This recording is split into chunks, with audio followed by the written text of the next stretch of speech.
Hey, good afternoon, everybody. It's November 15, 2022. We are in the New Testament, and we're going to read from the book of John, and we're going to read chapter 9 today. All right, so John is continuing to lay out Jesus' ministry, and he's giving us the signs, some of the signs that he's performing. We're at the sixth sign that John is telling us about.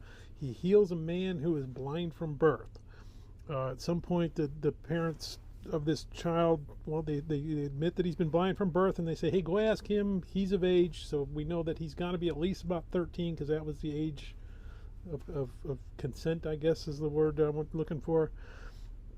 So he's been blind for at least 13 years, maybe a little bit more than that. And Jesus says, you're healed, and he's healed. Absolutely miraculous. No doubt that he was blind, no doubt that he can now see. And of course the Pharisees bow down and say, oh, you're God, oh my gosh, only God could do it. Well, no, they didn't do that. They went right back to their old, well, it was on the Sabbath day. You can't heal someone on the Sabbath day. Oh, you must be a sinner. Maybe he wasn't really blind. Maybe he's a bad guy. And then they pester the guy that he was healed and try and get him to say something bad about Jesus. But in this case, this man or boy is not having anything to do with these Pharisees. He's saying, hey, you know what? He healed me. I was blind. I can see. You don't like it, too bad. I believe. And then Jesus talks to him about spiritual blindness. And the Pharisees understand they're talking about him, and they want to point out to Jesus, well, we're not blind, we can see. And Jesus says, you know what, that's even worse, that you can see and you're still not getting it. So let's go ahead and we're going to read John chapter 9. As he was passing by, he saw a man blind from birth. His disciples asked him, Rabbi, who sinned, this man or his parents, that he was born blind? Neither this man nor his parents sinned, Jesus answered. This came about so that God's work might be displayed in him. We must do the works of him who sent me while it is day. Night is coming when no one can work.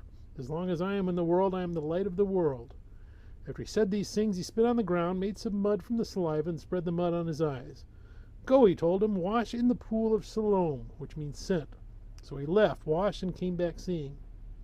His neighbors and those who had seen him before as a beggar said, isn't this the one who used to sit begging? Some said, he's the one. Others were saying, no, but he looks like him. He kept saying, I'm the one. So they asked him, then how were your eyes opened? He answered, the man called Jesus made mud, spread it on my eyes, and told me, go to Siloam and wash. So when I went and washed, I received my sight.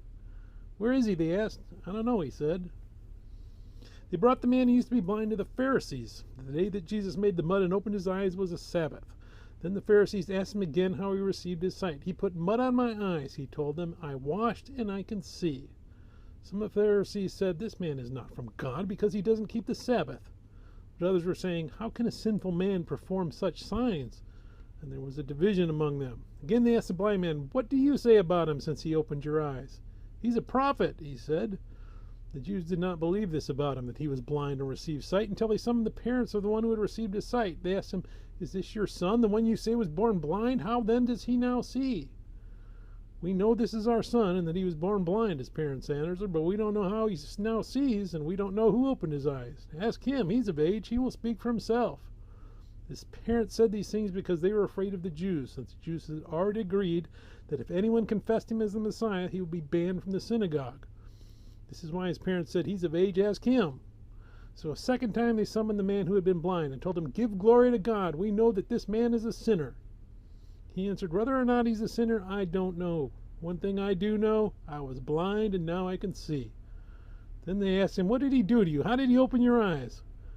I already told you, he said, and you didn't listen. Why do you want to hear it again? You don't want to become his disciples too, do you? They ridiculed him. You're the man's disciple, but we're Moses' disciples. We know that God has spoken to Moses, but this man, we don't know where he's from. This is an amazing thing, the man told him. You don't know where he is from, and yet he opened my eyes. We know that God doesn't listen to sinners, but if anyone is God-fearing and does his will, he listens to him. Throughout history, no one has ever heard of someone opening the eyes of a person born blind. If this man were not from God, he wouldn't be able to do anything. You were born entirely in sin, they replied, and you are trying to teach us? Then they threw him out. Jesus heard that they had thrown the man out, and when he found him, he asked, do you believe in the Son of Man? Who is he, sir, that I might believe in him, he asked. Jesus answered, you have seen him. In fact, he is the one speaking with you. I believe, Lord, he said, and he worshipped him. Jesus said, I came into this world for judgment, in order that those who do not see will see, and those who do see will become blind. Some of the Pharisees who were with him heard these things and asked him, we aren't blind too, are we? If you were blind, Jesus told them, you wouldn't have sin. But now that you say we see, your sin remains. May God bless the reading of his word. May God bless you. Bye.